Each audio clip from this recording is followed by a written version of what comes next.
माँ बहनों को तफसीर के साथ गालियां याद होती हैं।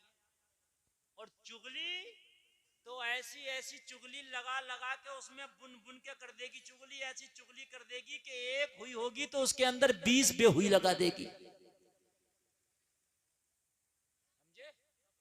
और अगर इससे बात पूछने पे आ जाए कि ये बता तूने जो ये बात कही है ये बात कहां तक सही है, अगर बात पुजवा दी जाए और जब बिल्कुल झूठ निकले तो क्या हम क्या करें, हमने तो सुनी थी। तो तूने सुनी हुई क्यों आगे बयान कर दी भाई, तूने सुनी हुई क्यों आगे बयान कर दी। ये राइट तुझे किसने दे दिया। इस्लाम से दूर रहोगे, कुरान से दूर रहोगे तो यही तुम्हारी जिंदगियों का शियार बन जाएगा कि लोगों की बुराइयां करते फिरोगे। अगर कुरान का दामन पकड़ोगे तो लोगों की बुराइयां नहीं करोगे बल्कि लोगों की बुराइयां दूर कराते नजर आओगे। कुरान से दूर रहोगे तो सिर्फ लोगों की बुराइयां करते नजर आओगे, इसकी बुराई उसकी बुराई, इसकी चुगली उसकी चुगली। अगर कुरान से करीब रहोगे तो लोगों की बुराइयां छुड़ाते नजर आओगे, बुराइयां छुड़ाओगे लोगों की। और ऐसी छुड़ाओगे कि जैसी गौसे आजम ने छुड़ाया, डाकुओं के पास गए तो वली बना दिया। सुभान अल्लाह। छुड़ाओगे और कुरान से दूर रहोगे तो बुराइयां करोगे। अब तुम्हें अपनाना है कि कौन सी जिंदगी अपनाओगे आप। प्रोफेसर ने मौलाना से कहा, हजरत कि बीवी का तलाक रुक सकता है कुरान के जरिए। मौलाना ने मुस्कुरा के कहा, कुरान तो बड़ी चीज है, तेरी बीवी का तलाक तो मेरे नबी की हदीस रोक देगी। तो यार जोर से बोलना सुभान अल्लाह। सिर्फ बच्चे ही बोल रहे हैं, बड़े बड़ों ने तो ये सोच लिया कि हमें तो ना बोलने की जरूरत है ना कुछ समझने की। अच्छा बच्चों को आगे भी बिठा दिया, ये काम बच्चों का नहीं है, ये काम बड़ों का है। मैं बच्चों को कम और आपको ज्यादा आज समझाने लगा हूं। मौलाना ने मुस्कुरा के कहा, कुरान तो बड़ी किताब है, मेरे नबी की एक हदीस पे जाके अमल कर ले, तेरी बीवी का तलाक रुक जाएगा। प्रोफेसर ने कहा, मौलाना मजाक तो नहीं कर रहे हैं, मेरी बीवी का तलाक मेरे खानदानी ना रोक सके, मेरी बीवी का तलाक मेरे रिश्तेदार ना रोक सके, मेरी बीवी का तलाक मेरे घर वाले ना रोक सके, मेरी बीवी का तलाक मैं ना रोक सका। हम आजिज आ गए, बीवी मानती नहीं, आप कहते हो नबी की हदीस तलाक रोक देगी। कहा हाँ हाँ, मेरे नबी की बात में इतना पावर है, अमल तो करके दिखा, फिर देख कैसा कमाल पैदा होगा। हम तो दूर हैं, हम तो मुसलमान हैं, हमें तो पानी भी पीने का पता नहीं कि सुन्नत तरीका क्या। गधे और खच्चर और बैलों की तरह खड़े खड़े पी रहे हैं, खाना भी खड़े खड़े खा रहे हैं, सर पे टोपी रखना समझते हैं तो मुल्ला जी का काम है, तो इमाम साहब का काम है, हाफिज जी का काम है। हम तो ऐसी बदमाश लोग हैं, हम तो ऐसी कैसी भी खा ले। क्यों खा ले, मुसलमान तू भी है, मुस्तफा का कलमा तूने भी पढ़ा है, जन्नत तुझे भी चाहिए।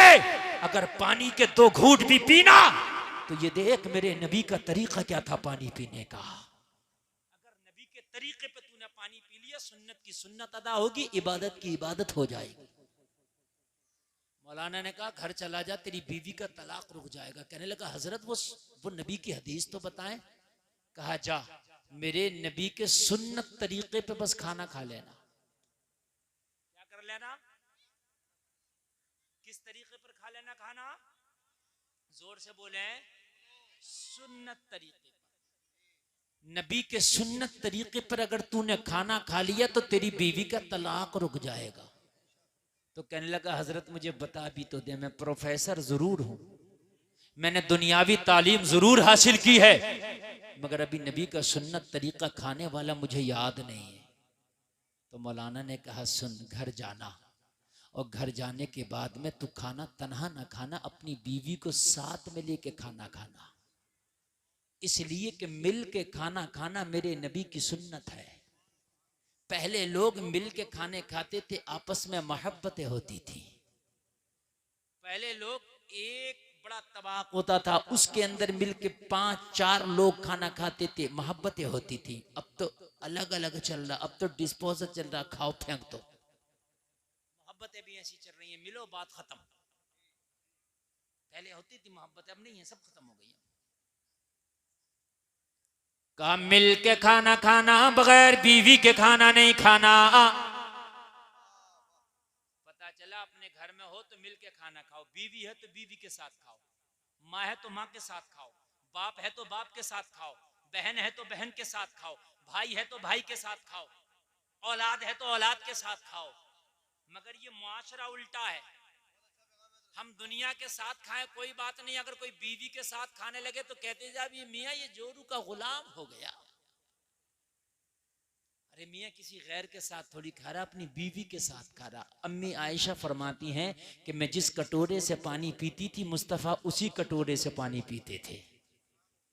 अम्मी आयशा फरमाती है कि मैं जिस जगह से कटोरे से मुंह लगा के पानी पीती मेरे नबी उसी जगह से मुंह लगा के पानी पिया करते। अगर आज पी ले, क्योंकि उल्टा है निजाम है ना, उल्टा है। भाभी से मजाक कर रहा तो कोई कुछ नहीं कहेगा, सबकी आंखें फूट गई। कहो भाई ये क्या हो रहा है, ये क्यों इस औरत से मजाक कर रहा, तो पता क्या कहते हैं, अरे मजाना यार हट जाओ, ये देवर भाभी है। तो जब पता नहीं है कि देवर भाभी की मजाक हराम है, जो जायज काम है उस पर उंगलियां उठ रही है। अगर कोई अपनी बीवी के साथ खाना खाने लगे तो मजाक बनाया जाता है, मियाँ ये तो जोरू का गुलाम है, बगैर बीवी के खाना नहीं खाता, बीवी शर्म से खाना नहीं खाती, मजाक बनाया जाता है। शोहर अपनी बीवी के साथ जाकर भी खाना नहीं खाता, मजाक बनाया जाता है। देवर भाभी से मजाक कर रहा तो लोग करें ये तो हक है इनका। निजामे मैं कदा को जिस तरह बिगड़ा है साकी, उन्हीं को जाम मिलता है जिन्हें पीना नहीं आता। मुझे जरा बताएं, इस्लाम ने सबसे हार्ड अगर पर्दा बताया है तो भाभी को देवर से बताया है, सबसे हार्ड पर्दा। बहनोई से साली का पर्दा सबसे हार्ड। लेकिन मुआशरे में सालियां भी मजाक कर रही। सालियां की तो मजाक की बात छोड़ दें, दूल्हा मियां जिस दिन आए थे निकाह भी नहीं हुआ था, फूलों की डलिया लेके वहां गांव के पीपल्स खाने के रोड पे बाहर खड़ी हो गई थी दूल्हे का इस्तकबाल करने। मैंने कहा तुम क्या करने आई हो?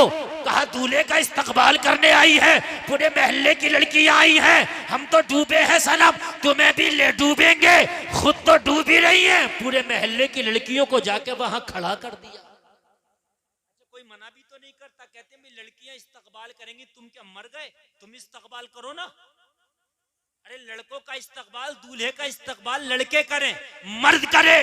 अगर दुल्हन का इस्तकबाल लड़की करें तो कुछ समझ में भी आता है।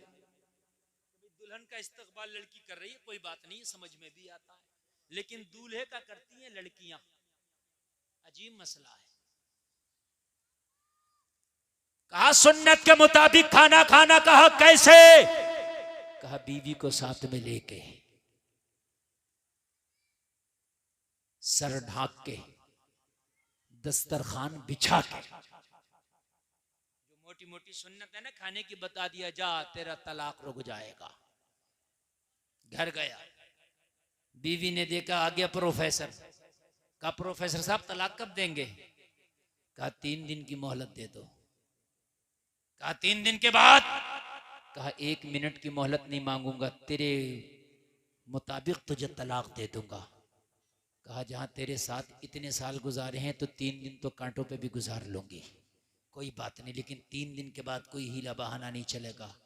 हाय हाय, इसे क्या पता है आज मुस्तफ़ा की शरीयत पे ये भरोसा कर बैठा है। यार आज एक ईसाई को कितना यकीन था मुस्तफ़ा की एक सुन्नत पर, और सुन्नत भी क्या सिर्फ खाने की सुन्नत, जो कोई ऐसा नहीं है आप में मर्द औरतों में जो कोई भी खाना ना खाता हो। कुछ सुन्नतें ऐसी हैं कि हम उसको, अभी जिनकी शादी नहीं हुई तो शादी वाली सुन्नत उन्होंने नहीं अपनाई है अभी, लेकिन खाना तो हर आदमी दिन में 2-3 बार खाता है। कितनी आम सुन्नत है, मगर भरोसा कर बैठा। कहा 3 दिन? हाँ बस 3 दिन। कहा उसके बाद? कहा अगर तू चाहेगी तो तलाक दे दूंगा, रहना चाहेगी तो रख लूंगा।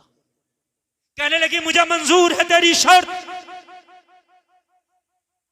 3 दिन मैं कांटों पे भी बिता लूंगी। 3 दिन के बाद तलाक चाहिए, कहा मंजूर है। बस खाना बनाया, दोपहर का वक्त था। कह रही प्रोफेसर खाना खा लो, अब तो 3 दिन की बात है, इन हाथों के बने हुए खाने बस 3 दिन तक मैसर है, उसके बाद नहीं मैसर है। प्रोफेसर ने कहा अब तो तलाक होने ही है 3 दिन, अब 3 दिन की तो बात ही है, एक काम करो ना पूरा खाना बना लो। हम साथ मिलके खाएंगे। 3 दिन के बाद पता नहीं तुम कहां और हम कहां। 3 दिन के बाद पता ही नहीं साथ में बैठना नसीब हो या ना हो, साथ में खाना नसीब हो या ना हो। 3 दिन की तो बात है, कहा ठंडा हो जाएगा, कहा ठंडा भी मंजूर है, मगर अब तेरे बगैर नहीं खाना मंजूर है। बीवी का बयान है कि प्रोफेसर के ये जुमले सुने ना तो जो बगावत की आग जल रही थी सीने में वो थोड़ी सी कम हुई, मोहब्बत का थोड़ा सा दिया जला। मैं तलाक की डिमांड कर रही हूं और ये मेरे बगैर खाने भी तैयार नहीं है। हाय हाय, मैं तलाक की डिमांड कर रही हूं और ये मेरे बगैर खाने भी तैयार नहीं है। कैसा मोहब्बत वाला शोहर है ये। अल्लाह अल्लाह। अब जरा गौर करें, खाना बन गया, लाई, कहने लगी अच्छा अब आजा प्रोफेसर। प्रोफेसर आ गया, अब तो खा ले। कहा ऐसे नहीं खाना है। कहा फिर कैसे खाना है। कहा ये खुले हुए बाल अच्छे नहीं लगते, इस पे एक चादर ढांक लो और अच्छे से दुपट्टा ओढ़ने के बाद फिर मेरे पास बैठो, फिर आराम से खाना खाना। लगी आज से पहले तो कभी इसने सर के बालों का ख्याल नहीं किया था, आज से पहले तो कभी दुपट्टा का ख्याल नहीं किया था, आज से पहले तो कभी चादरों का ख्याल नहीं किया था, लेकिन आज इससे क्या हो गया, बड़े सलीके की बातें करने लग गया। आज क्या हो गया, बड़ी भलाई की बातें करने लग गया। आज क्या होगा, बड़ा सीधा सीधा चल रहा है। मगर कहने लगी 3 ही दिन की तो बात है। लाई चादर अंदर से ओढ़ लिया, अब खाने लगी तो फिर प्रोफेसर ने हाथ पकड़ लिया, कहने लगा ऐसे नहीं खाना, कोई पवित्र कपड़ा हो उसे ले आ और उसके ऊपर खाना रख फिर खाएंगे। कहा खाने से और फिर कपड़े से क्या मतलब, यानी दस्तरखान से क्या मतलब। कहने लगा अगर गिर गया खाना खाते हुए तो आपको बिस्तर धुलना होगा और आपको तकलीफ होगी धुलने में, इससे बेहतर है दस्तरखान बिछा लिया जाए ताकि आपकी तकलीफ कम हो जाए। सोचने लगी 3 दिन बाद तलाक होना और मेरी छोटी छोटी तकलीफ का कितना ख्याल है इसे। नबी की हर सुन्नत में हिकमत है मेरे अजीज। हम तो ऐसे ही छोड़ देते हैं, अगर चाय भी पीते हैं तो फैशन में 2 घूंट तो उसी में छोड़ देते हैं और इसको फैशन समझा जाता है। और अगर कोई प्लेट अपनी साफ करे ना तो आदमी गौर से देखता है कि पता नहीं इसको खाना कब से नहीं मिला, भाई अजीब चाट रहा है ये। हाँ, उसको गवार समझा जाता है। फैशन बनाया 2 घूंट छोड़ना। जिस दिन तुम मरेगा नामा अमाल में तेरा रजिस्टर खोला जाएगा, ये 2 घूंट चाय जो फेंकी गई है ये तेरे रजिस्टर में लिखा होगा। अल्लाह के हुजूर तुझे खड़े होकर इस 2 घूंट चाय का हिसाब देना होगा। नालों में फेंकी गई है ना ये तो, जो 2 घूंट चाय है इसका हिसाब देना होगा। ये जो शादी में गए थे बिरयानी से प्लेट भर ली थी, मोटा मोटा खा के जो छोड़ आया था तू, ये कयामत में ना तेरे रजिस्टर में लिखा होगा। ये जो रोटी खा रहा था ठंडी थी फेंक दी थी, छू नहीं रहा था, वो लिखा गया तेरे नामा अमाल में। हाँ, ये लिखा गया है। आज अगर बारात 400 लोगों की आ रही है तो खाना 600 का बनाया जा रहा, पता 200 का तो बर्बाद करके जाना इन 400 को। समझ रहे हैं आप? चूंकि अगर चाट के खाएगा साफ करके खाएगा तो इंसल्ट होगी। तुझे पता नहीं, तेरे नबी मोहम्मद रसूलुल्लाह जब खाना खाया करते तो उंगलियों को इतना चाटा करते मुंह में लेके कि उंगलियां सुर्ख हो जाती। नबी की सुन्नत थी। और एक बात और बता दूं मैं आपको, एक बात और बताऊं मैं आपको, मेरी बात जरा मोहब्बत से सुनते रहे। पूरी दुनिया का कोई ऐसा चूरन नहीं बना, पूरी दुनिया का कोई ऐसा टैबलेट नहीं बना जो खाने को इतना तेज हजम करे जितना तेज ये मुंह का लुआब हजम करता है। नहीं बना। खाना जितना चबा के खाओगे इतना ही जल्दी हजम होगा। खाना जितना चबा चबा के धीरे धीरे खाओगे इतना ही तेरे पेट के लिए फायदेमंद होगा। इसलिए कि चबा के खाने में लुआब भी जाएगा और जब लुआब ज्यादा जाएगा तो खाना जल्दी हजम होगा। समझ में बात आ रही है? गन्ना है और एक गन्ने का रस है। गन्ना हाजिम है और गन्ने का रस भी लो काबिज है। मियाँ चीज एक है लेकिन असर 2 क्यों? हमारे जो बूढ़े लोग हैं ये बता देंगे मगर मैं बता दूं आपको, यानी गन्ने का रस पियो तो काबिज और गन्ना अगर खाओ तो हाजिम, तो रस हम ऐसे ही पी लेते हैं, वो भारी हो जाएगा। लेकिन जब गन्ना खाएंगे तो एक एक कोई को चूस चूस के खाएंगे तो रस के साथ में मुंह का लुआब भी जाता है, जैसे लुआब जाएगा तो वो हाजिम हो जाएगा। आज हमारी जिंदगियां कठिनाइयों का शिकार क्यों है? आज हमारी जिंदगी में दुश्वारियां क्यों हैं? आज हमारी जिंदगियों में परेशानियां क्यों हैं? तो परेशानी इसलिए, कठिनाइयां इसलिए कि हमारी जिंदगी गुजारने के लिए अल्लाह ने एक किताब दी थी कि हमें ये किताब तो मैं दे रहा हूं, इसे पढ़ते जाना, जिंदगी गुजारते जाना। इसको पढ़ने के बाद जो जिंदगी गुजारी जाएगी वो जिंदगी बहुत आसान होगी। बहुत अच्छे।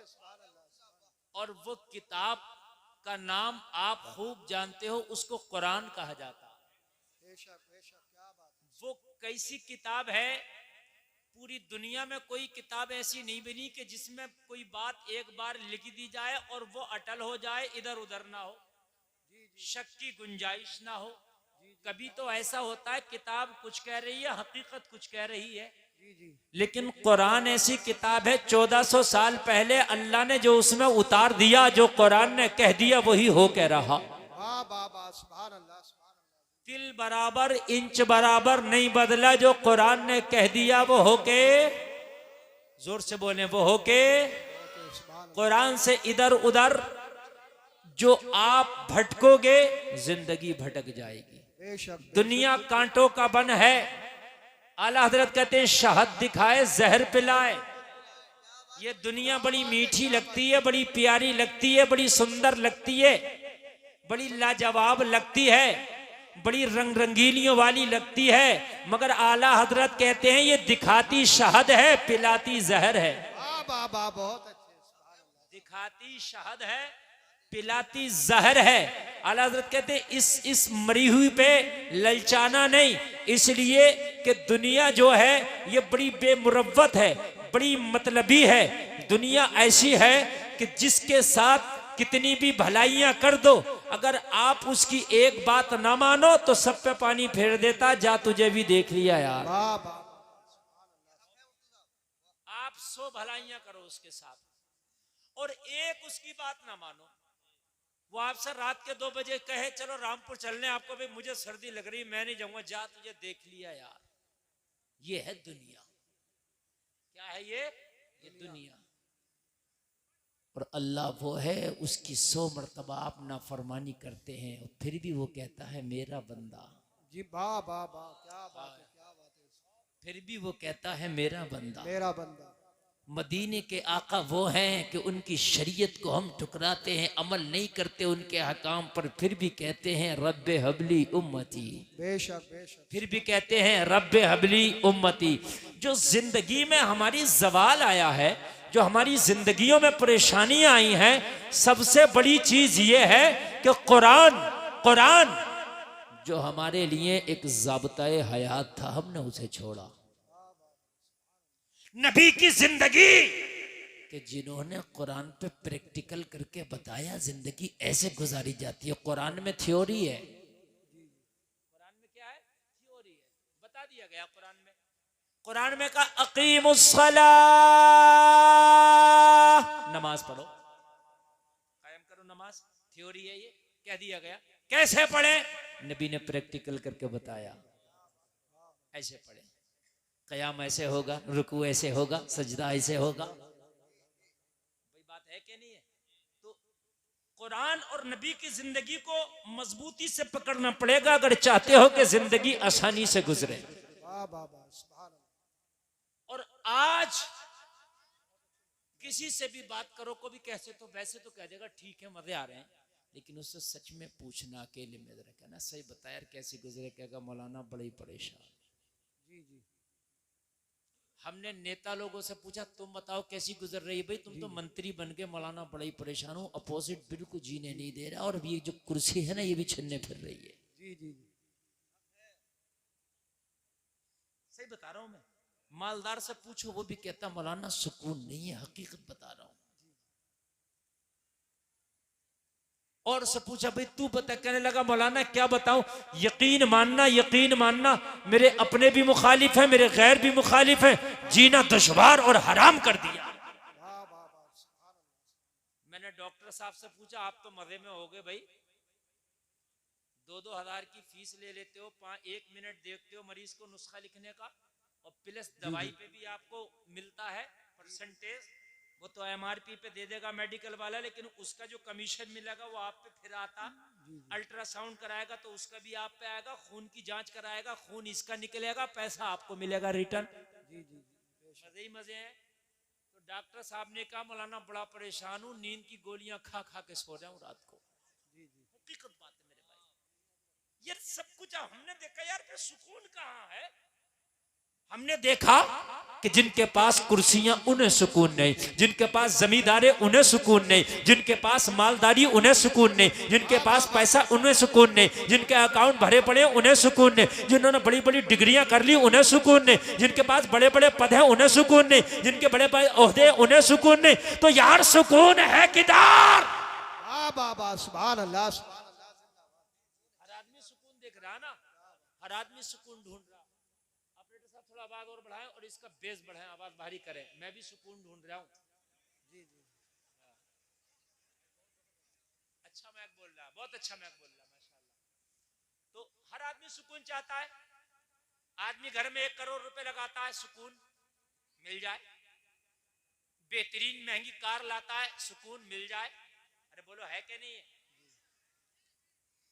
अच्छे कपड़े खरीदता है सुकून मिल जाए, लेकिन फिर भी नहीं मिल रहा है कहां सुकून? जिससे कहो परेशान, जिससे कहो परेशान, जिससे कहो जितना बड़ा इतना ही परेशानी भी बड़ी। जी जी। सही बता रहा हूं मैं, जितना बड़ा उतनी परेशानी भी बड़ी। तकरीर शुरू हो गई, आप सुनना इंशाल्लाह ईमान ताजा हो जाएगा। जी जी। आप कह रहे होंगे वक्त कम है, तो मेरे पास बहुत ही कम वक्त है, मुझे दिल्ली पहुंचना है, और वहां से दिल्ली से मुझे अभी ऐसे कोहरे में 5 बजे सुबह दिल्ली पहुंचना है, और वहां से मुझे फिर एमपी के लिए सफर करना है, अगला सफर वहां से तय होगा। तो इसलिए मुझे बहुत लंबा सफर दिख रहा है और कोहरे का आलम है, लेकिन मैं बहुत दिल से बोलना चाहता हूं, अगर आप दिल से सुनना चाहें तो बोलिए। सुनना चाहते हैं ना? बेशक। सुकून है कहा? हर आदमी सुकून के चक्कर में, तो कान खोल कर सुनने, घर में एसी लगाई सुकून मिले, घर में गीजर लगाया सुकून मिले, रंग रोगन कराया सुकून मिले, टाइल्स लगाया सुकून मिले, पत्थर लगाया सुकून मिले, तूने हर काम बटन पे कर दिया सुकून मिले, मगर जलसे में आने वाले सुकून नहीं है, इसलिए कि सुकून मिलेगा कुरान में, सुकून मिलेगा मुस्तफा की जिंदगी में। मैंने कुरान से पूछा बता सुकून क्या है, तो कहा अला बिज़िक्रिल्लाहि तत्मइन्नुल कुलूब, दिलों का सुकून अल्लाह के जिक्र में है। नारे तकबीर, नारे रिसालत, बस लगे आला हज़रत, इश्क मोहब्बत, इश्क मोहब्बत, प्यार मोहब्बत, प्यार मोहब्बत, बस्ती बस्ती करिया करिया, हज़रत अल्लामा मुफ्ती गुलफाम रया रामपुरी, नारे हैदरी। कुरान कहता है दिलों का सुकून अल्लाह के जिक्र में है। वाह वाह वाह। कुरान ने कहा दिलों का सुकून जलसे में आने वालों अल्लाह के जिक्र में है, तो फिर तुम सुकून कहां? तुम सुकून मुरादाबाद जाके तलाश करते हो, रामपुर जाके तलाश करते हो, स्वार में तलाश करते हो, बीड़ी के मंडल में तलाश करते हो, सिगरेट की डिब्बी में तलाश करते हो, गगन की पुड़िया में तलाश करते हो। सुकून न मंडल में मिलेगा, सुकून न सिगरेट की डिब्बी में मिलेगा, सुकून न गगन की पुड़िया में मिलेगा, सुकून अगर मिलेगा तो अल्लाह के जिक्र में मिलेगा। वाह वाह वाह, जिंदाबाद जिंदाबाद, बहुत अच्छे मुफ्ती साहब, बहुत अच्छे, क्या बात है, जिंदाबाद। मैंने पूछा नहीं बेटा नारा कम लगाना। जी जी जी, ठीक है ठीक है। काम तो ये भी कर देंगे। तवज्जो करें, सुकून मिलेगा। अब सुने, सुकून अल्लाह के जिक्र में, ये कुरान ने कह दिया, इसके अलावा आप कहीं भी जाइए सुकून नहीं। इसलिए आदमी बेसुकूनी में ज्यादा है, डिप्रेशन में ज्यादा है। अभी एक रिपोर्ट आई है, बड़े बड़े डॉक्टरों ने एक रिपोर्ट दी है कि नौजवान तबका 25% डिप्रेशन में, और इसी वजह से नशे की जो वो तादाद है नशेड़ियों की बढ़ रही है। जब आदमी डिप्रेशन में जाता है तो सोचता है कि नशा करके शायद ये मेरा गम, मेरी टेंशन, मेरा डिप्रेशन हल्का होगा, मगर पता नहीं है जैसे ही नशा उतरेगा फिर नशे की लत लग जाएगी, एक अलग बीमारी शुरू हो जाएगी। मैंने पूछा आपके गांव में कितना वोट है, तो बताया हजरत तकरीबन 27-2800। तो आदमी कम 5,000 होगी आबादी कम से कम, जब इतना वोट है तो इससे ऊपर ही होनी चाहिए आबादी। बात है कि नहीं है? तो आपके यहाँ 3 सुकून के सेंटर खुले हुए हैं। कितने? जोर से बोले यार। 3 सुकून के सेंटर हैं। 5,000 लोगों में कम से कम 3,000 लोग ऐसे होंगे या 2,500 लोग ऐसे होंगे जो उन सुकून के सेंटर में उन्हें जाना चाहिए रोजाना। 3 सेंटर है आपके यहाँ। जी जी। चौथा सेंटर तैयारी में है, सुकून वहां मिलेगा। मैंने पूछा आजम नवाज, उस सुकून सेंटर पे तेरे गांव से कितने लोग जाते हैं? कहा हजरात, वही जगह एक ऐसी है जहां सबसे कम नजर आते हैं। बाकी हर जगह आपको चौराहे पर, आपको हर जगह मिल जाएंगे। अभी कोई साइकिल का नाच करने वाला आ जाए तो उसके भी भीड़ लगा के खड़े हो जाएंगे, जबकि साइकिल तुम्हारे दादा से चलती चली आ रही है, मगर फिर साइकिल का नाच देखने जा रहा, साइकिल का तमाशा देखने जा रहा। सुकून मिलेगा? सुकून नहीं मिलेगा। ये सुकून सेंटर अल्लाह का घर, खाना खुदा तेरे गांव की मस्जिद है। अगर सुकून चाहता है तो फजर की नमाज पढ़ ले जा, दिन निकलने से पहले सुकून सेंटर में चला जा, अल्लाह से मुलाकात कर ले। जैसे ही नमाज पढ़ेगा दिन बाद में निकलेगा, सुकून पहले हासिल हो जाए। बाबा बाबा जिंदाबाद जिंदाबाद, बहुत अच्छे, बहुत अच्छे, जिंदाबाद। दिन बाद में निकलेगा, सुकून पहले हासिल हो जाएगा। अपने हिसाब से और बढ़ाइए, और बढ़ाइए आप। जी जी जी, और बढ़ाइए। दिन बाद में निकलेगा, दिन बाद में निकलेगा, सुकून पहले। अच्छा, फजर का वक्त ये सूरज निकलने के बाद भी तो रखा जा सकता था, सूरज निकलने से पहले ही क्यों? इसलिए रखा गया जी जी, कि ताकि बंदा नमाज पढ़े, दिन बाद में निकले, सुकून का इंतजाम पहले हो जाए। दिन बाद में निकले, सुकून का इंतजाम पहले हो जाए। ये ईशा का टाइम ऐन सोने के वक्त क्यों है? ईशा के बाद फिर बंदा सोता ही है। ये ईशा की नमाज इधर असर में हो जाती, मगरिब के आसपास हो जाती, इसलिए कि ईशा पढ़ने के बाद जब सो जाए तो नींद में सुकून मिले।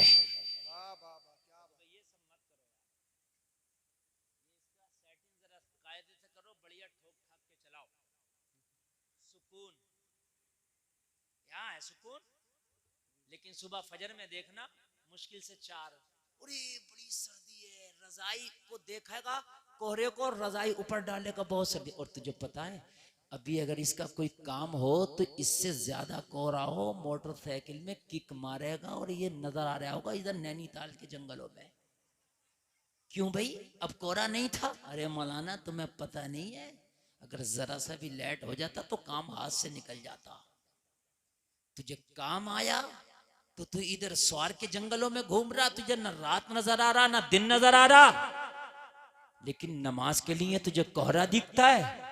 जबकि हकीकत बात यह है कि मस्जिदें अब इतनी खूबसूरत बना दी गई हैं। मैंने अभी आपकी मस्जिद देखी, नमाज ईशा पढ़ी है, माशाल्लाह नई तकनीक से बनाई गई है कि मस्जिद में जाके इतना दिल लगता है कि इतना तेरे घर में दिल नहीं लगेगा। तेरे घर में चूहे होंगे, तेरे घर में जो है खटमल भी हो सकते हैं।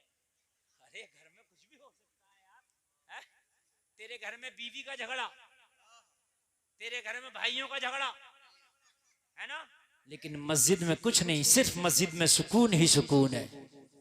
तो मस्जिद में आना, इधर तुझे सुकून मिलेगा, इधर सुकून हासिल होगा। लेकिन इससे दूर भाग के जाएगा कहाँ? कहता मौलाना सुकून नहीं, सुकून नहीं, मियाओं के पास जाना शुरू कर दिया। और कुछ हमारे मुसलमान, अल्लाह माफ करे, अल्लाह इन्हें हिदायत दे दे, कलमा पढ़ते हैं, पता नहीं कैसे कलमा पढ़ा है। मैंने यहां तक सुना है और अपनी आंखों से कितनों को देखा है कि जब वो परेशान हुए तो बाबाओं के पास जाना शुरू कर दिया, गैर मुस्लिम बाबाओं के पास, उनके पास जा रहे हैं, उनके मठों में जा रहे हैं कि वहां हमें सुकून मिल जाए।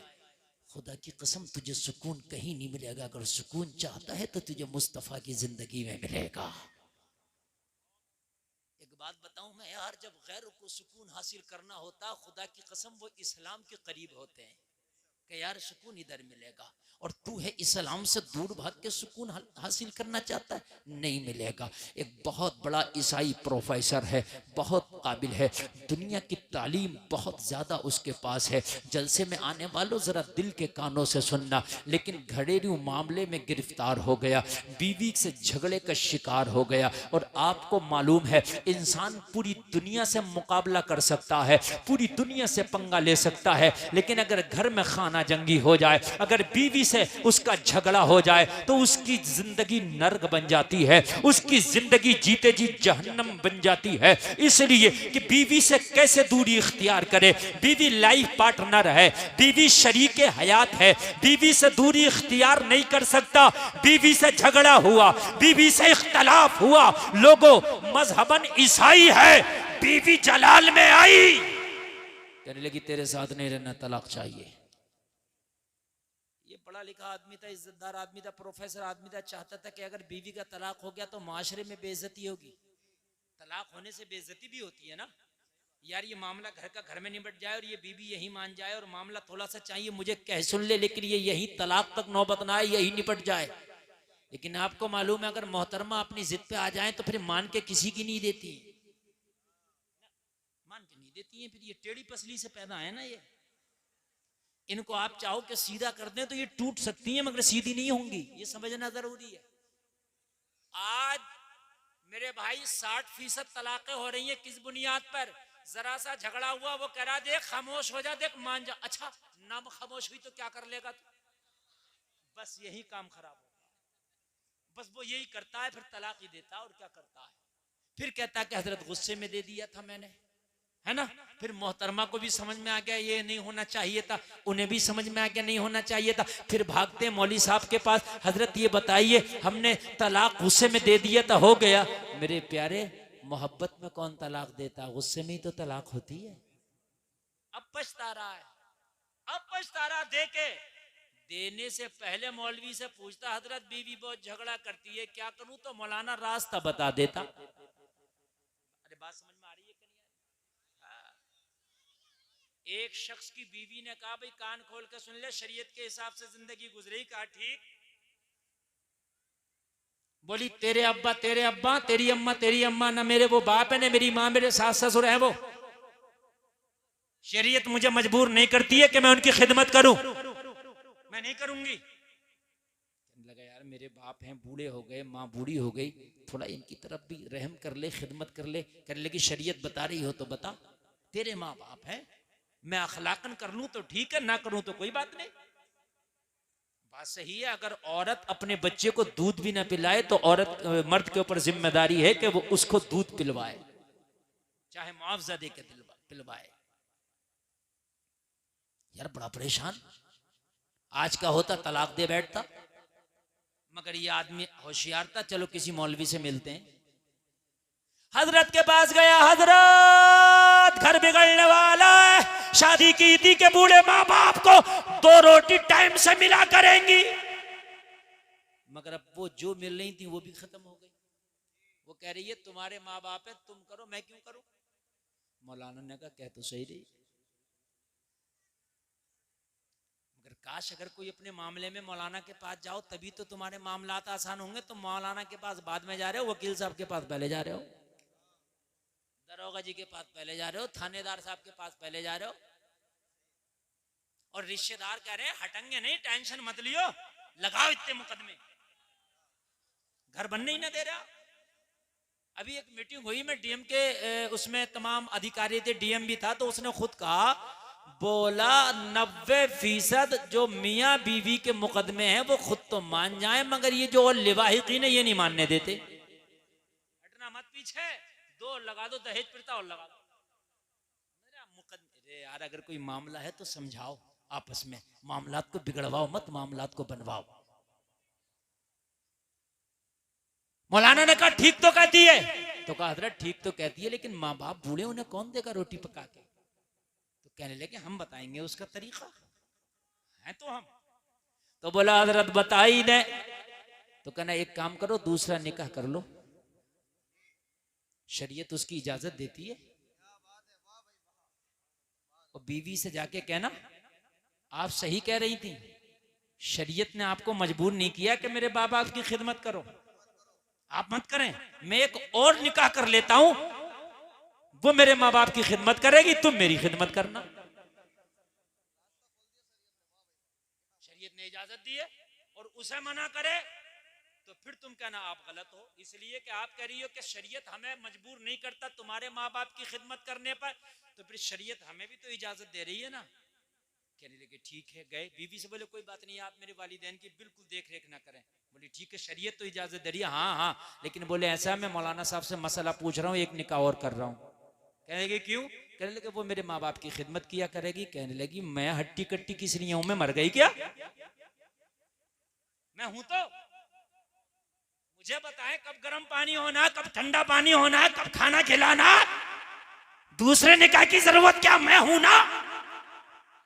तो कहने लगे तुम तो पहले भी थी। तो कहने लगे हमें क्या पता, तुम्हें ये मसला भी मालूम हो जाएगा। शरीयत ने बड़ी आसान जिंदगी बताई है, समझ रहे हैं? शरीयत ने क्या किया, बड़ी आसान जिंदगी बताई है। तो प्रोफेसर साहब की बीवी ने कहा मुझे तलाक चाहिए। प्रोफेसर ने समझाया, मानने को तैयार नहीं। घर वालों ने समझाया, मानने को तैयार नहीं। रिश्तेदारों ने समझाया, मानने को तैयार नहीं। पड़ोसियों ने समझाया, मानने को तैयार नहीं। अईज़ा अक़रबा ने समझाया, मानने को तैयार नहीं। प्रोफेसर हार गया, परेशान हो गया, सर पकड़ के बैठ गया, यार क्या करूं, मेरी बीवी मानने को तैयार नहीं है। तलाक दे दिया, मुआशरे में बड़ी बेइज्जती होगी। तलाक दे दिया, कहीं मुंह दिखाने का नहीं रहूंगा। तलाक दे दिया, घर का घर बिगड़ जाएगा। तलाक दे दिया, छोटे छोटे बच्चों का क्या होगा। तलाक दे दिया, जिंदगी खराब हो जाएगी। तलाक दे दिया, सारा शिराजा बिखर जाएगा। हो तो क्या हो, लेकिन किसी को मानने को तैयार नहीं। घोड़े पे सवार थी, तलाक चाहिए, तलाक चाहिए। लोगों प्रोफेसर है, लोगों पढ़ा लिखा है, लोगों काबिल है, लोगों एजुकेटेड है, मगर इसकी तालीम इसे बता ना सकी, इसकी पढ़ाई इसे बचा ना सकी, इसकी काबिलियत इसे बचा ना सकी। अब इसको नजर आया डूबते को तिनके का सहारा होता है। जब काबिलियत ने जवाब दे दिया, तालीम ने जवाब दे दिया, लोगों इसके मुआशरे ने जवाब दे दिया, तो इसके दिल में आया, मुसलमान कहता है कुरान में हर समस्या का समाधान है। चलो यार, किसी मुसलमान के पास चलते हैं, किसी आलिम कुरान के पास चलते हैं, किसी आलिम दीन के पास चलते हैं और जाकर के मालूम करेंगे कि कुरान में हर समस्या का समाधान है, हर परेशानी का हल है। तो ए आलिम कुरान ये बता कि ये मेरी समस्या कैसे दूर होगी। है ईसाई लेकिन मदद के लिए कुरान नजर आ रहा है, और हम हैं मुसलमान और हमें बॉलीवुड नजर आता है, हमें हॉलीवुड नजर आता है। हम मुसलमान हैं, हमें दुनिया नजर आती है। वो ईसाई है, जब सारी चीजों ने दम तोड़ दिया तो फिर उसे कुरान नजर आया। तुम्हारे तो घर में सब कुछ है, तुम्हारे तो पास अल्लाह ने सब कुछ दिया है, लेकिन मेरे भाई जब तुम अपने हथियार को इस्तेमाल ही नहीं करोगे तो फिर इसमें गलती किसकी है। कुरान को इस्तेमाल करो ना। जिस कुरान को पढ़ के सहाबा ने पूरी दुनिया पे हुकूमत कर ली, उस कुरान को तुमने ताक़ब में रख दिया। कभी जुमा में पढ़ा नहीं तो वो भी नहीं पढ़ा। जलसे में आने वालों, इस वक्त कोई हिंदी पढ़ा हुआ है, कोई इंग्लिश पढ़ा हुआ है, कोई उर्दू पढ़ा हुआ है, और आजकल यूट्यूब और नेट का जमाना है। जिंदगी में एक बार तर्जमे वाला कुरान जरूर पढ़ो, ताकि पता चले कि कुरान में है क्या क्या। खाली बगैर तर्जमे का नहीं, बल्कि तर्जमे वाला कुरान पढ़ो। चाहे हिंदी में तर्जमा पढ़ो, चाहे इंग्लिश में उसका ट्रांसलेट पढ़ो। और अगर आपको पढ़ना नहीं आता तो यूट्यूब पे किसी सुन्नी आलिम का तर्जमे वाला कुरान सुनो। आपको पता तो चलना चाहिए कि नबियों का किस किस नबी का किस्सा बयान किया गया, अल्लाह ने कुरान में क्या क्या बयान किया। अच्छा, पूरा कुरान तर्जमे के साथ पढ़ोगे, पूरा कुरान तर्जमे के साथ सुनोगे तो पूरा कुरान याद ना भी रहेगा तो 10% तो बातें याद रहेंगी। 10% ही तेरे लिए काफी है। लेकिन इस पूरे मजमे में शायद कोई एक आध बंदा निकल आए, खड़े होकर कह दे हजरत मैंने पूरे तर्जमे के साथ कुरान पढ़ रखा। ये जो खाने खाए जा रहे हैं और खाने जो हम खा रहे हैं आज अंग्रेजों के तरीके पर, यही तो वजह है, यही तो वजह है कि पेट वक्त से पहले निकल गए। यही तो वजह है, पहले पूरे गांव में किसी एक दो का पेट निकला हुआ होता था, आज हर घर में दो चार के निकले हुए हैं। नबी की सुन्नतों को छोड़ो, ऐसी परेशानी होगी। अगर सुन्नत के मुताबिक खाना खाओगे, मेरा दामन पकड़ लेना, कसम खा के कहता हूं किसी को भी पेट की शिकायत नहीं होगी, निकलेगा ही नहीं, वजन कम करने की जरूरत ही नहीं पड़ेगी। नबी फरमाते हैं कि खाना खाओ, जब थोड़े से भूखे रह जाओ तो हाथ खींच लो। और मियाँ है, अगर बढ़िया कौरमा हत्ता आ जाए तो हाथ खींचता, डोंगे खींचता नहीं है। क्या मशवरा हो रहा है? तकरीर होती है ना तो बात अकबर, बहुत कर रहा गुजरता है। अल्लाह अकबर, या रसूल अल्लाह, जिंदाबाद। अगर सही कौरमा हाथ लग जाए तो हाथ नहीं खींचता है, डोंगे खींचता है।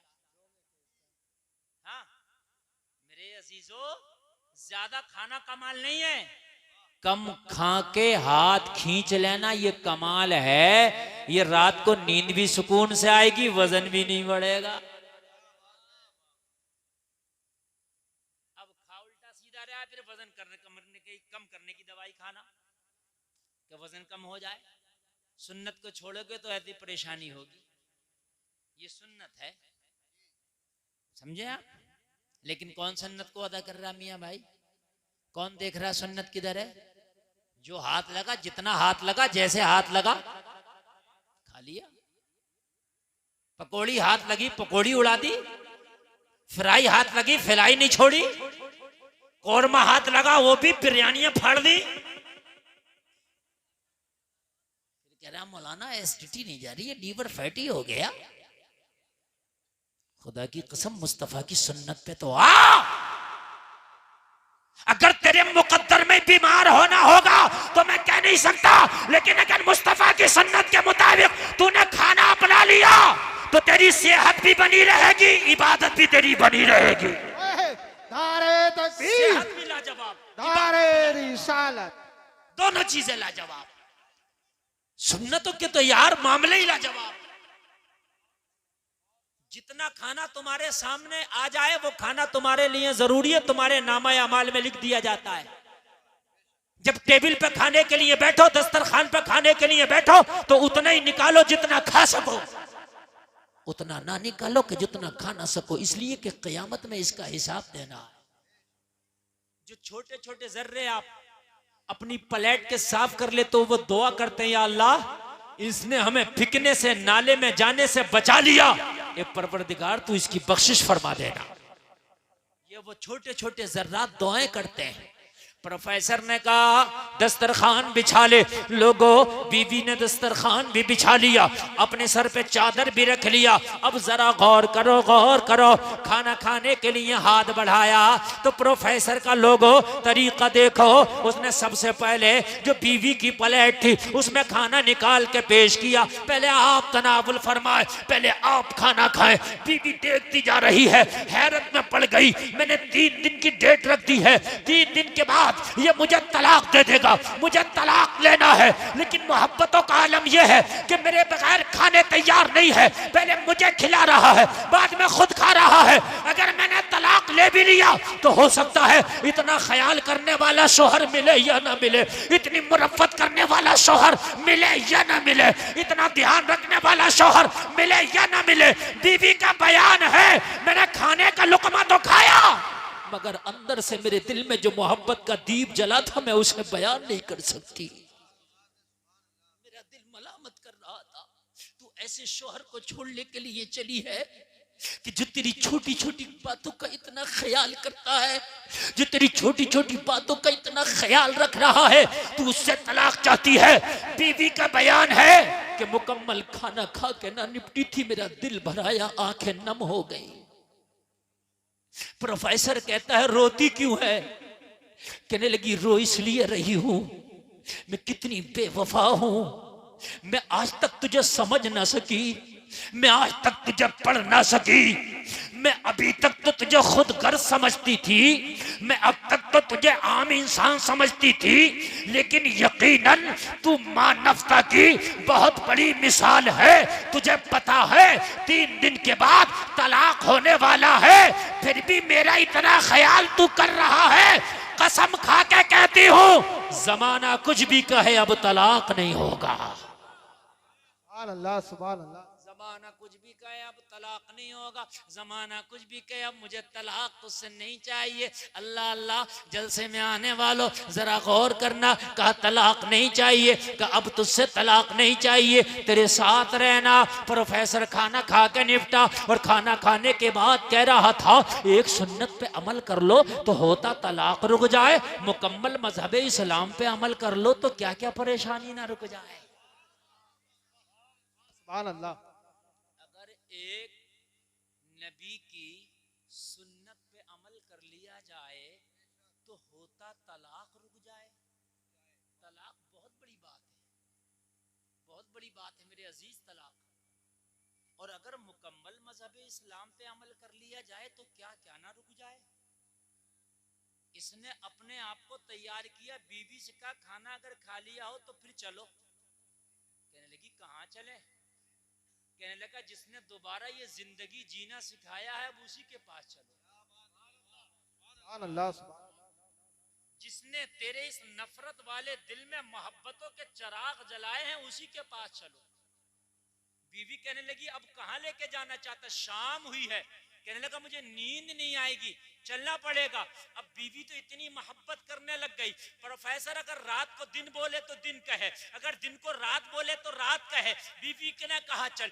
दोनों खाना खा के फारिग हुए, दोनों चले। इस आलिम कुरान के पास जाके खड़ा हो गया, कहने लगा हजरत आपने नबी की एक सुन्नत बताई थी और कहा था तलाक रुक जाएगा, मेरी जिंदगी इसकी गवाह है। मैंने नबी की एक सुन्नत पे अमल किया, खुदा की कसम मेरा तलाक रुक गया। बीवी ने कसम खाई है कि आज के बाद तुझसे कभी तलाक का जिक्र नहीं करूंगी, मैं तुझसे कभी तलाक नहीं चाहूंगी, मैं तुझसे कभी तलाक नहीं मांगूंगी। हजरत एक सुन्नत पे अमल करने से बीवी का होता अगर तलाक रुक जाए तो मैं मुकम्मल मजहब इस्लाम को अपनाना चाहता हूँ। इस्लाम को अपनाने के लिए मुझे क्या करना पड़ेगा? तो मौलाना ने मुस्कुरा के बताया कुछ नहीं करना पड़ेगा, मुस्कुरा के तुझे कलमा पढ़ना पड़ेगा। हाँ बाबा, सुभान अल्लाह, सुभान अल्लाह, जिंदाबाद। बस तुझे बहुत कलमा अच्छे। पढ़ना पड़ेगा। तू कलमा पढ़ ले तेरी जिंदगी मुस्कुराएगी, तू कलमा पढ़ ले तेरी कब्र में तेरी जिंदगी मुस्कुराएगी, तेरी कब्र रोशन हो जाएगी। तू कलमा पढ़ ले तेरी आखिरत की जिंदगी मुस्कुराएगी। तो कहने लगा अगर सिर्फ कलमा पढ़ना ही इस्लाम है तो फिर हाथ बढ़ा के मुझे कलमा पढ़ा दे। आलिम कुरान ने हाथ बढ़ाया, हाथ में हाथ लेके इसको कलमा पढ़ाना शुरू कर दिया। आलिम कुरान इसको कलमा पढ़ाता जा रहा है और ये कलमा पढ़ता जा रहा है और मुस्कुरा के ऐलान करता जा रहा है कौले मोहम्मद कौले खुदा, फरमान न बदला जाएगा, बदलेगा जमाना लाख मगर कुरान न बदला जाएगा। नारे तकबीर, नारे रिसालत।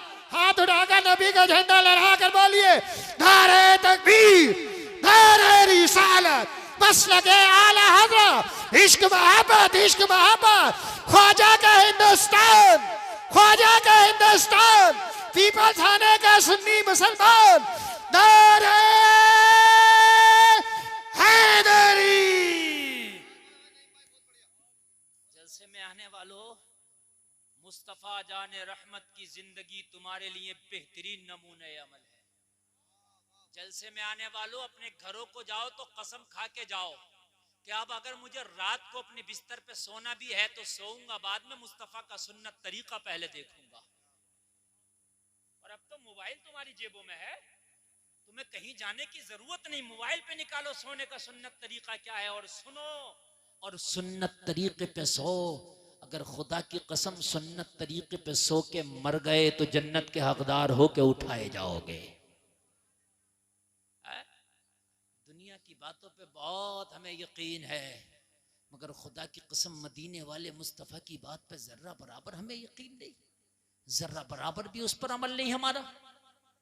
एक बात बताओ, अगर हम बीमार होते हैं तो डॉक्टर के पास जाते हैं, अगर डॉक्टर ये कहते मीठा ना खाना तो चाहे काजू की बनी हुई कतली क्यों ना हो छोड़ देते हैं। बात है कि नहीं है? चाहे आगरे का पेठा क्यों ना हो छोड़ देते हैं, चाहे मथुरा का पेड़ा क्यों ना हो छोड़ देते हैं। है? क्यों? डॉक्टर ने मना कर दिया। डॉक्टर से कहने से तूने 50 तरह का चीज छोड़ दिया, अल्लाह उसके रसूल के कहने से एक बार हराम छोड़ के देख,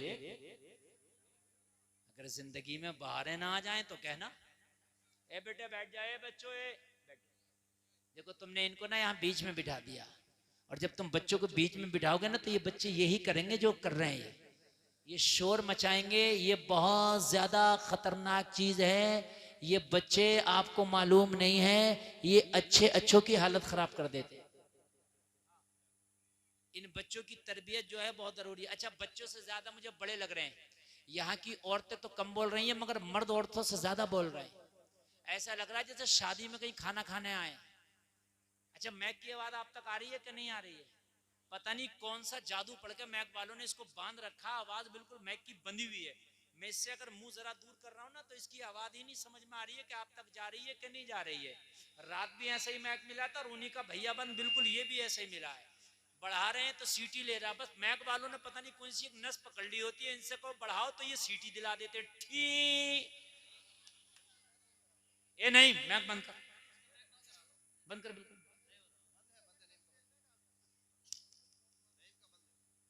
हम दुनिया के कहने से दुनिया की चीजें छोड़ देते हैं। एक बार मुस्तफा के कहने से मेरे भाइयों अपनी जिंदगी से जरा हराम निकालो, है ना? डॉक्टर कहता है ये दवा खाने से ये फायदा, ये दवा खाने से ये फायदा। मेरे नबी फरमाते हैं ये गुनाह छोड़ने से ये फायदा, और ये गुनाह छोड़ने से ये फायदा। हाँ, आप झूठ छोड़ दो, आपके घर में बरकतें आ जाएंगी।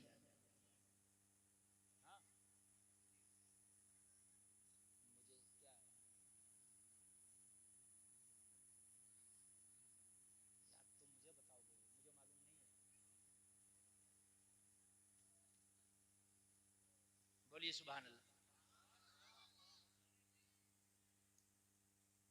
कोई मुस्तफ़ा जाने रहमत सल्लल्लाहु ताला अलैहि वसल्लम की जिंदगी, बस यही मेरी तकरीर का उन्वान है। हदीस है नबी की, इसको कोई टाल नहीं सकता, कोई बदल नहीं सकता। कितनी भी बड़ी बीमारी हो सदका कर दो, सदका करने से बीमारी टल जाती है। हम डॉक्टर को तो हजारों लाखों रुपए दे देंगे, लेकिन सदका करने के लिए हमारे पास पैसा नहीं है। सदका क्या है? सदका ये नहीं है कि मुर्गा ले दो किसी को, बकरा दे दो ना। सबसे बेहतर सदका है कि किसी गरीब को पैसा दे दो। उसे कपड़े की जरूरत होगी कपड़ा खरीद लेगा, रजाई की जरूरत होगी रजाई खरीद लेगा, कंबल की जरूरत होगी कंबल खरीदेगा, राशन की जरूरत होगी राशन खरीदेगा। तूने मुर्गा दिया, बकरा दिया तो सिर्फ गोश्त मिलेगा, पैसा दिया तो जो वो चाहेगा वो उसे हासिल हो जाएगा। भाई यही बात है कि नहीं? तो पैसा दे दो, सदका करने की आदत डालो। सदका ज़कात से अलग है। ज़कात सदक़े में नहीं है, ज़कात अलग है, सदका अलग है। सदका तो ये जब भी तुम्हारा दिल करे, जितना दिल करे किसी गरीब को दे दो। सदका करने से बीमारियां टल जाती हैं, जिंदगी आसान हो जाएगी। आज मैंने तकरीर का उन्वान ही ये बनाया है कि जिंदगी हार्ड है, परेशानी में जिंदगी आसान कैसे हो।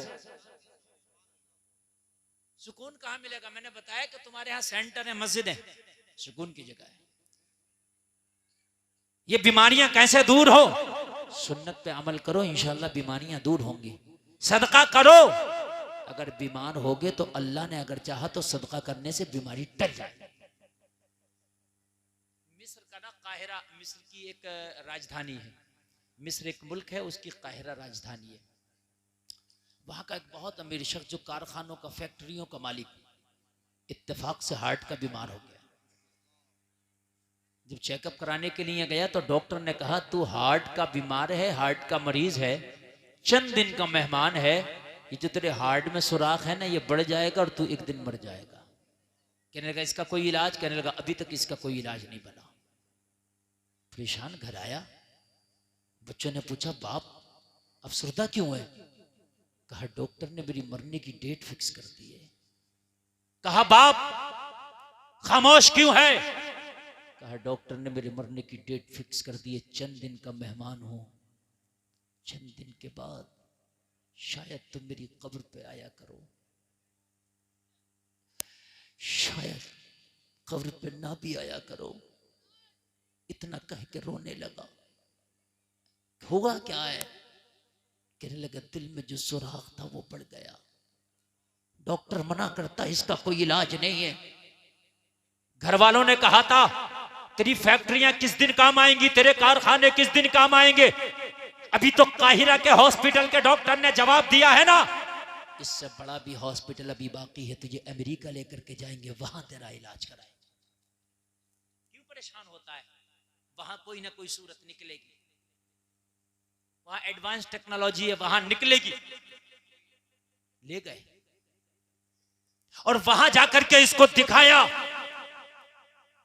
जैसे ही इसको दिखाया, चेकअप कराया, तो जो काहिरा के डॉक्टर ने बताया था सेम वही रिपोर्ट में आया। दिल में सुराख है, चंद दिन का मेहमान है। डॉक्टर ने जवाब दिया घर ले जाओ।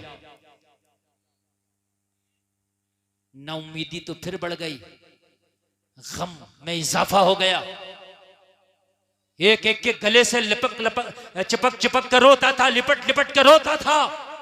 अगर डॉक्टर किसी को जवाब दे दे तो चंद दिन का मेहमान है, तो उससे पूछो कि इसके दिल पे क्या गुजरती होगी।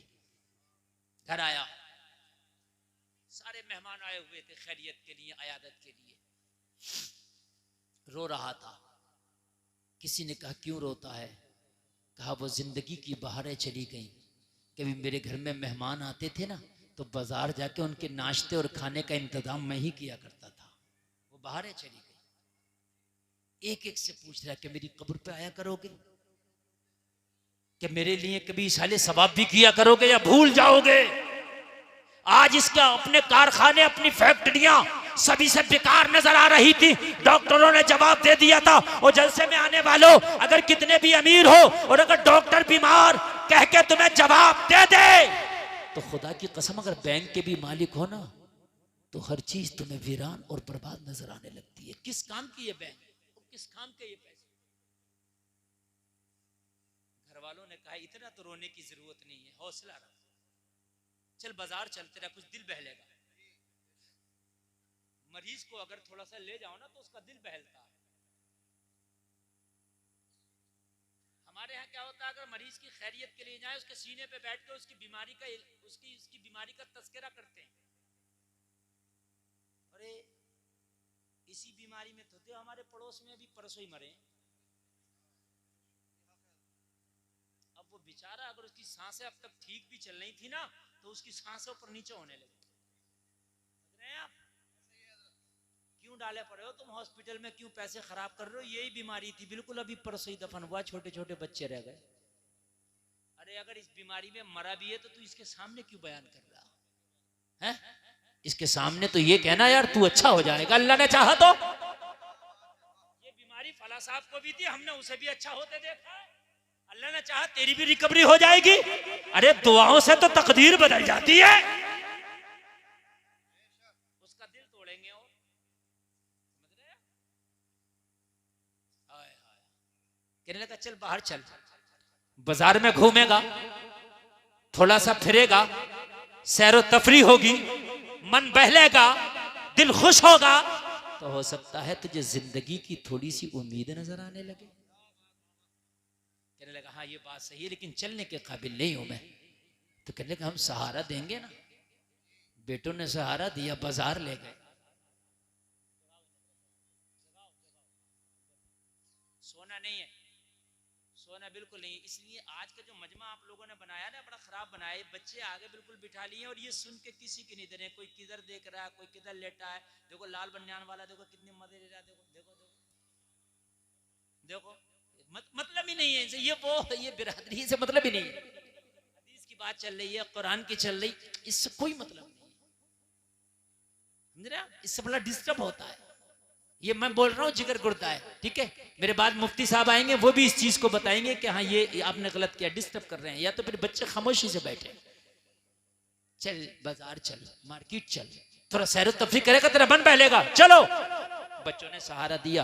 बेटे ने कांधा पकड़ा, किसी ने हाथ पकड़ा, किसी ने इसको पकड़ा, सहारा दिया, बाजार ले गए, थोड़ा सा इसको घुमाया, थोड़ा सा फिराया, मन बहला, मन अच्छा हुआ। तो कहने लगा एक काम ना करो, मार्केट में आ ही गए हो तो तो मेहमान घर पे आए हुए हैं खैरियत के लिए, कुछ गोश्त खरीद के उनका बेहतरीन मेहमान नवाजी ही कर दो। जो अभी बिस्तर पे रो रहा था, घर से बाहर थोड़ा सा क्या निकला कि थोड़ा सा इसका दिमाग चेंज हुआ, माइंड बदला, इसको गोश्त की दुकान पर ले गए, खड़ा कर दिया, इसने बताया इतना खरीदो।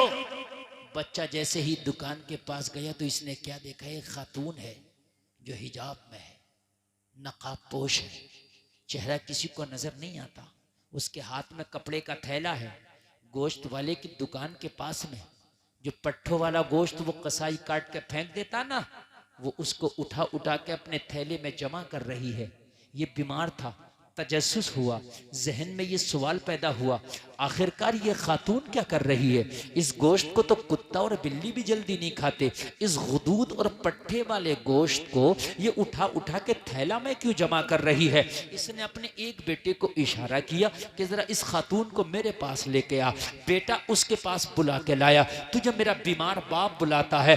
खातून ने कहा मुझसे क्या काम पड़ गया? कहा थोड़ा सा सुन ले, बीमार है, दिल टूटा हुआ है, मेरा बाप क्या मालूम तुझसे क्या पूछे। बाप के पास इस खातून ने अपने थैले को लिया, इसके बीमार बाप के पास जा खड़ी हुई, क्या चाहता है? उस बीमार ने कहा खातून मुझे इतना बता दे कि अपने कपड़े के थैले में ये गुदूद और पट्ठों वाला गोश्त जो तूने जमा किया है, इसके पीछे का राज क्या है? क्या तूने कुत्ता पाल रखा है? क्या तूने घर में बिल्ली पाल रखी है? खातून की आंख में आंसू आ गया, कहने लगी ए अमीर इंसान, मैं अपने बच्चे पालने से कासिर हूं तो मैं कुत्ता कहां से पालूंगी, मैं बिल्ली कहां से पालूंगी? हद तो यह है कि मुझसे खुद अपने बच्चे नहीं पाले जा रहे हैं, मैं अपने बच्चे पालने से कासिर हूं।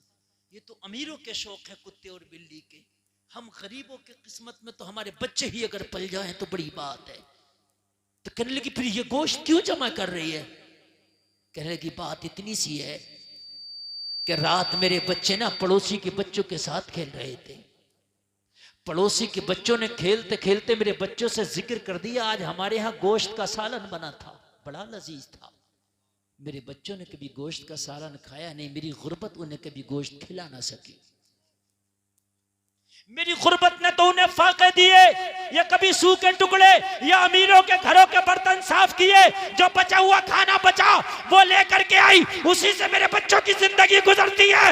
मेरे बच्चों ने कभी ताजा गोश्त नहीं खाया। पड़ोस के बच्चों ने जिक्र कर दिया कि आज मेरा बाप ताजा गोश्त लाया था, वो सालन खाया है, भुना हुआ गोश्त खाया, बड़ा लजीज था। बच्चा बच्चा होता है, उन्हें नहीं पता कि माँ का असासा क्या है, उन्हें नहीं पता कि माँ की औकात क्या है। बच्चे घर में आए, माँ से जिद करने लगे, ओ माँ हमें भी भुना हुआ गोश्त चाहिए। मेरे नबी फरमाते हैं कि अगर तेरे घर में गोश्त बने ना तो अपनी हांडी में एक प्याला पानी ज्यादा डाल, ताकि एक प्याला शोरबा अपने पड़ोसी को दे सके। अगर ऐसा ना कर सको तो ऐसे वक्त में खाना खाओ कि तेरे गरीब पड़ोस के बच्चे सो जाए। खबरदार अपनी किसी भी चीज की नुमाइश ना करना। नबी फरमाते हैं किसी यतीम बच्चे के सामने अपने बच्चे को प्यार ना करना, उसे बाप की याद आ गई दिल टूट जाएगा। किसी गरीब के सामने अपने माल की नुमाइश ना करना, उसे अपनी गुर्बत के दिन याद आ गए तो उसका दिल टूट जाएगा। हमारे अंदर तो आदत पड़ गई है नुमाइश और दिखावे करने की। बच्चों ने डिमांड की मुझसे, पूरी रात मेरे बच्चों ने मुझे सोने ना दिया। और बच्चा दुनिया का सबसे ताकतवर इंसान अपने बाप को समझता है, और दुनिया की सबसे अमीर औरत अपनी माँ को समझता है। कोई बात नहीं कि बच्चा जहाज उड़ता देख ले बादलों में तो माँ से आके कहता माँ मैंने जहाज उड़ता देखा, मुझे भी जहाज चाहिए। उसे पता नहीं कि मेरी माँ का असासा है या नहीं है। अगर दुनिया का कितना भी मजबूत इंसान बच्चे को मार दे तो कहता अपने बाप से शिकायत करूंगा। वो अपने बाप को दुनिया का सबसे ताकतवर इंसान समझता है, चाहे बाप कितना ही कमजोर क्यों ना हो। आने दो मेरे बाप को बतलाऊंगा। आंख में आंसू है इस अमीर को बता रही थी, मेरे बच्चों ने पूरी रात मुझे सोने न दिया, माँ हमें गोश्त चाहिए, माँ हमें गोश्त चाहिए।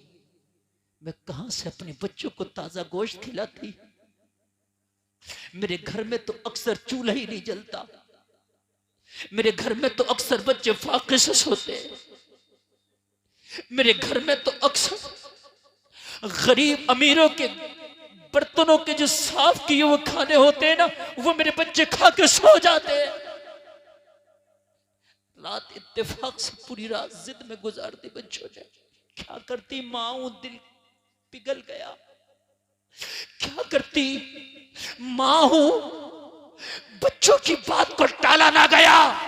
मैंने बच्चों से बात की, बेटा सुबह तो होने दो, तेरी माँ थैला लेके जाएगी, कुछ भी करे मगर तुम्हारे लिए भुने हुए गोश्त का इंतजाम करेगी।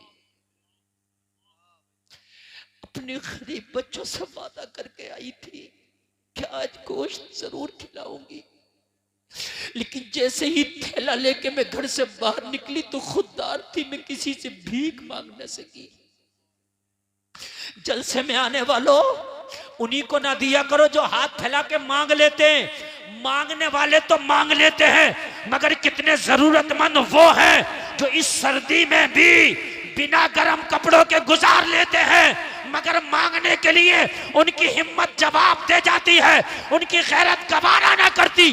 उन जरूरतमंदों का ख्याल रखना ये तुम्हारी जिम्मेदारी है। बाबा नारे तकबीर, नारे रिसालत, मसलके आला हजरत उलमाए सुन्नत जिंदाबाद। मांगने वाले तो मांग लेते हैं, लेकिन कितने गैरतमंद बेटियां, कितने गैरतमंद बेटे आज भी ऐसे हैं कि जरूरत है, लेकिन खुदा की कसम उनकी गैरत जवाब दे गई, वो मांगते नहीं, इसलिए कि उनकी गैरत उन्हें मांगने नहीं देती। जलसे में आने वालों, तू महसूस कर, अगर वाकई वो जरूरतमंद है, अगर वाकई वो हाजतमंद है, तो खामोशी के साथ उसकी मदद कर दे। ऐसी मदद कर कि तू मदद करे तो दूसरे पड़ोसी को पता ना चल सके, एक हाथ से मदद करे दूसरे हाथ को पता ना चल सके। अल्लाह की कसम, यहां अगर तूने इसकी माल से मदद कर दी तो मैदाने मैशर में अल्लाह तेरे नामाए अमाल से मदद कर देगा। वाह बाबा, सुभान अल्लाह, सुभान अल्लाह। आज भी कितनी बेटियां तो ऐसी हैं जो दूसरे लड़कों से दोस्ती करके अपना खर्चा उन पे डालती हैं, लेकिन आज भी कुछ इज्जतदार बापू की इज्जतदार बेटियां ऐसी हैं, गरीब है, घर में जरी और कढ़ाई का काम करती हैं, सिलाई का काम करती हैं, हफ्ते में 200-250 रुपया कमाती हैं, मगर अपनी इज्जत को खुदा की कसम कहीं नीलाम नहीं करती हैं। 200-250 रुपया एक हफ्ते में कढ़ाई करती हैं, सूट काटती हैं, सिलाई करती हैं, लेकिन वो उसी 250 और 200 रुपया में अपना तन भी ढकती हैं, अपना पेट भी भरती हैं। वो गैरतमंद बाप की गैरतमंद बेटियां हैं, वो इज्जतदार जो है घरानों की इज्जतदार बेटियां हैं। अरे ऐसे घरानों का ख्याल किया करो, अगर कोई ऐसे गरीब है तो उनकी मदद कर दिया करो। नारे तकबीर, नारे तकबीर, नारे रिसालत, मसलके आला हजरत हजरत अल्लामा मुफ्ती हम्माद रज़ा साहिब किबला, हजरत अल्लामा मुफ्ती हम्माद रज़ा साहिब मुरादाबादी। नारे तकबीर, नारे रिसालत, ख्वाजा के हिंदुस्तान पीपल थाने का सुन्नी मुसलमान नौजवान कमेटी, नारे हैदरी। आप हज़रात इत्मीनान सुकून से बैठ जाइए, इंशाअल्लाह बहुत जल्दी अज़न की तकरीर होगी। बहुत अपनी अपनी जगह बैठ जाएं। माशाअल्लाह बहुत कामयाब आपका प्रोग्राम है। देखिए इधर मेरी जाने की तैयारी है, हजरत अल्लामा मुफ्ती हम्माद साहब क़िबला की आमद है। मेरे बाद आप कलाम सुनेंगे आदम नवाज साहब का, उसके फौरन बाद आपको खिताब सुना। बहुत जल्दी मेरे भाई बैठ जाएं। देख रहे हैं आप बहुत टॉप का बहुत कामयाब खतीब आ गया है, जिसकी तारीखें लेने के लिए महीनों महीनों लाइन में लगना पड़ता है। वो खतीब आदम नवाज साहब की निस्बत से यहाँ हाजिर आ गया है, तो आप इसकी कदर करें और मोहब्बत के साथ सुने। सारे लोग बैठ जाएं, बैठ जाएं। ओ चादर वाले बैठ जाएं। पता नहीं किसी के 25 पैसे हटे हुए होते हैं, इसका पूरा रुपया ही गायब है। हाँ भाई सही। अल्लाह सलामत रखे, इसके सदक़े में बख्शिश फरमाए। अगर ये माजूर है तो ये जन्नती है, और इसके सदक़े में अल्लाह हमारी बख्शिश फरमाए। मुझे पता नहीं था, मैं इस चीज के लिए माजरत चाहता हूं। तवज्जो फरमाओ, मेरी बात बिल्कुल आखिरी पड़ाव पे है, बिल्कुल आखिरी। 1.5 घंटा मैं बिल्कुल बोल चुका हूं, मुझे बड़ा लंबा सफर करना है। और हमारे भाई हमारे बिल्कुल तशरीफ ले आए, आप चेहरे की जियारत करें, मेरी आखिरी बात सुने। एक बार जरा कहते हैं सुभान अल्लाह। बात समझ में आ रही है कि नहीं आ रही है? नौजवान आ रही है ना? बिल्कुल समझ में। अल्लाह सलामत रखे। अमल की तौफीक अता फरमाए मेरा मौला।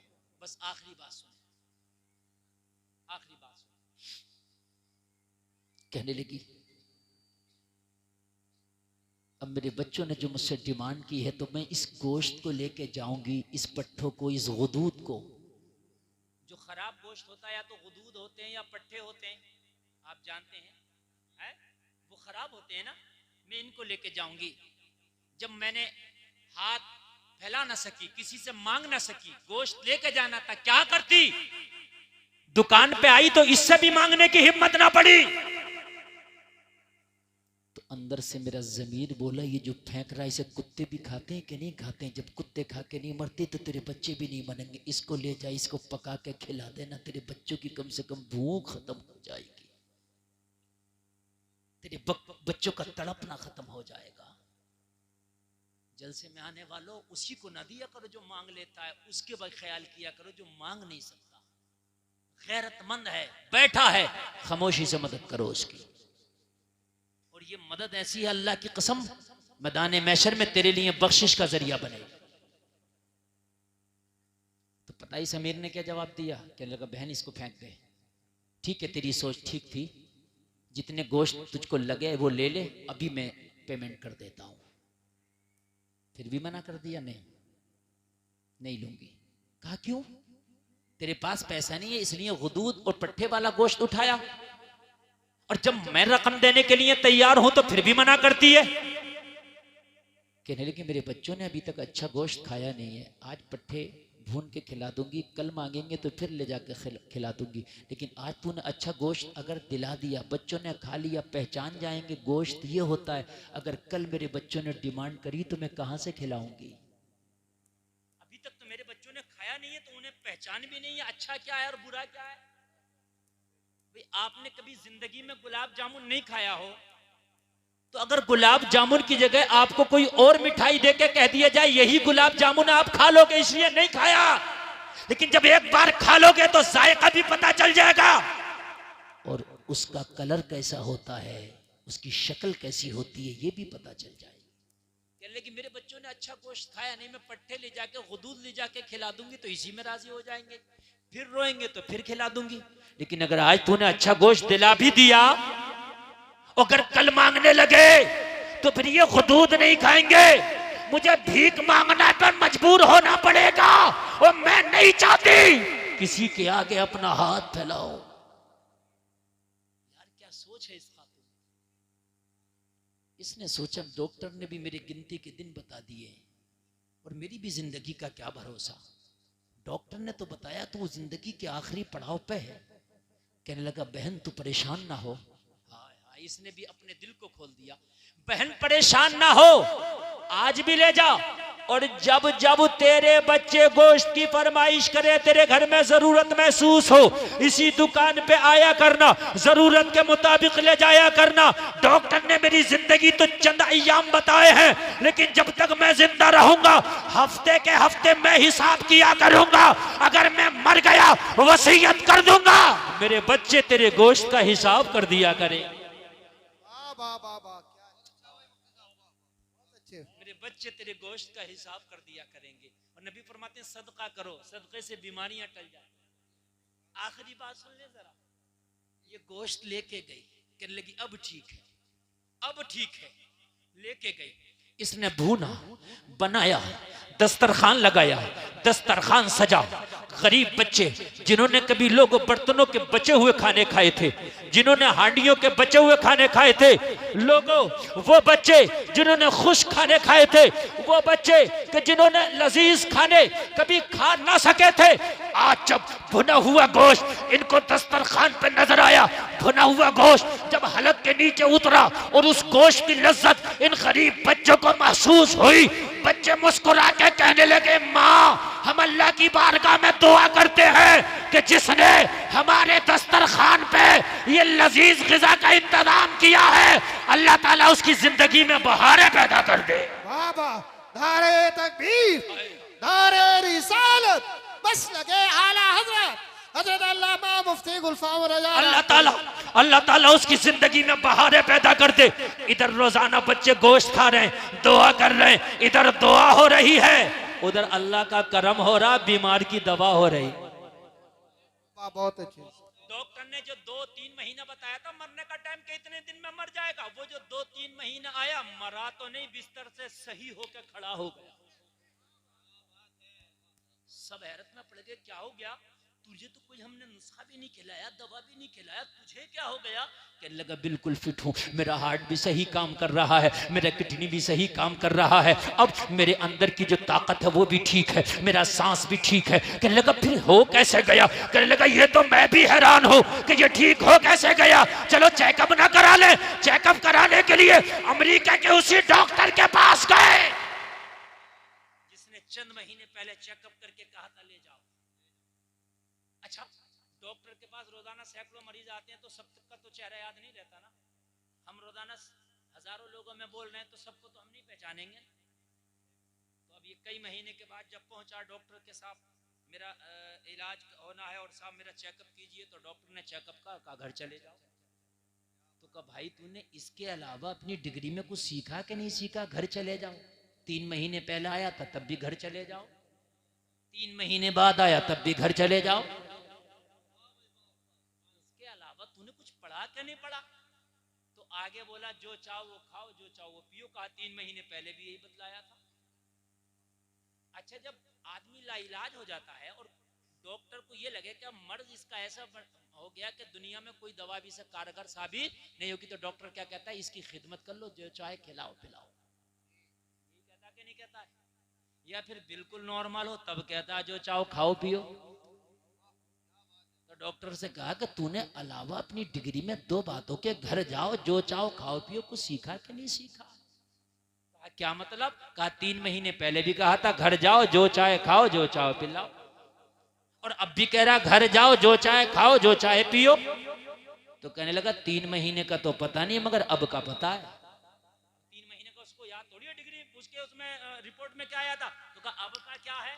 चल 3 महीने पहले का तो मुझे पता, तू बता अब क्या है मेरी रिपोर्ट में? कहा रिपोर्ट साफ है, मामला नॉर्मल है, तो जो चाहे खाओ, जो चाहे पियो। कहा डॉक्टर साहब सही से चेकअप किया है? कहा दोबारा कर लो चेकअप। कहा भाई बिल्कुल सही से किया है। तो कहा क्या आया? कहा बिल्कुल दिल साफ। वाह वाह वाह, सुभान अल्लाह। दिल क्या आया?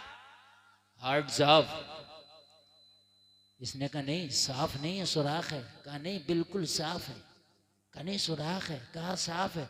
डॉक्टर जलाल में आ गया, कहने लगा डॉक्टर मैं हूं कि तू? मैं कह रहा हूं साफ है तो जाना। तो इसने पहली वाली रिपोर्ट निकाली। वो पहली वाली रिपोर्ट निकाल के बोला डॉक्टर साहब ये भी आप ही की है। डॉक्टर ने देखा, एक में साफ, एक में सुराख, एक में साफ, एक में सुराख। हैरत में पड़ गया, माता घूम गया, रिपोर्ट रख दिया, माता पकड़ के बैठ गया। कहने लगा 3 महीना पहली रिपोर्ट बता रही है दुनिया में कोई दवा ना बनी जो तुझे सही कर सके, और अभी की रिपोर्ट बता रही है कि तेरे दिल में कभी कोई मर्ज ही नहीं लगा था। ये तो बता कि ये कमाल हो कैसे गया? ये किसका नुस्खा खा के आया है, किसका इलाज करके आया है? तो ये मरीज मुस्कुरा के बोला अब किसी दुनियादार का नुस्खा नहीं खाया, मदीने के मोहम्मदुर रसूलुल्लाह का नुस्खा खा के आया। कहने लगा कौन सा?